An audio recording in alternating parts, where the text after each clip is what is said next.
Well, it was about 20 years ago. I guess it would have been within the first year or so when Jack started his traveling ministry that I met Jack.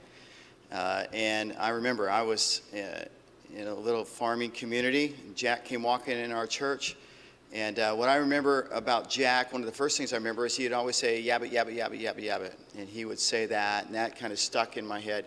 And if you notice the pictures from Russia, within a year or two, Jack and I became very close friends, and he began to say that he was going to mentor me for ministry, and that someday he would help me plant a church. And of course, I had no desire to plant a church when he was talking to me about planting a church, but he continually talked to me about this kingdom perspective and what the value was in planting churches for the kingdom of God. In the picture 94, going to Russia, that was me in the motorcycle with him. And I took most of those pictures. And Jack and I carried his briefcase as we went from one end of Russia to the other, from Asbest to Odessa, across the Ukraine, Kiev. We ended up over the next 10 or so years. I packed that briefcase more places and that computer, and you all know what I mean by the computer. I slept in the same room with Jack many, many times on the mission field, and I would wake up in the middle of the night with the lights on, 3 or 4 in the morning, the lights on. We're supposed to be asleep, but Jack's got his computer out because God has given him some kind of revelation or some kind of nugget, and I would wake up, open one eye, and he'd be over there just typing away and putting into that resource that he had. And in 2004, I did plant that church that Jack had been talking to me about for 15 years. So 4.5 years ago, I did plant that church in California, and Jack was with us at our church just probably less than 30 days before he went home to be with the Lord.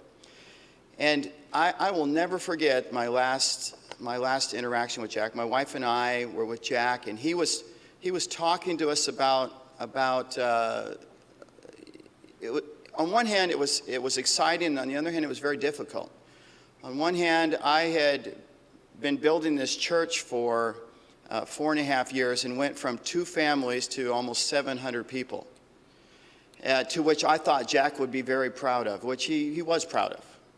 On the other hand, he kept telling me, Eddie, I think you're capable of so much more. He said, 700's good, but I think with the right kind of tweaking, we can get it to 1,000 pretty quickly. And he would be talking about, this community needs this church. This community needs you.